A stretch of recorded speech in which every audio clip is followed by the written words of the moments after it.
เขาเล่นปีใหม่สากลตึงอยู่เฮาล่ะบ่ได้กินละปีใหม่ฮะได้กินแต่อากาศสดอยู่ให้อยู่สวนนี่ล่ะตามพิธี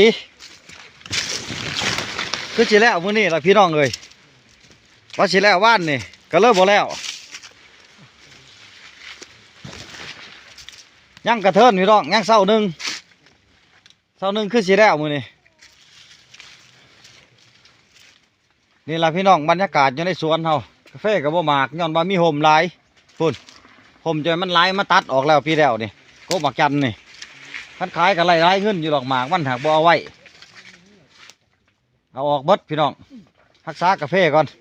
เพราะว่ากาแฟมันราคาสูงล่ะพี่น้องเอ้ยราคาแพงล่ะถ้าสิเอากาแฟบ่นี่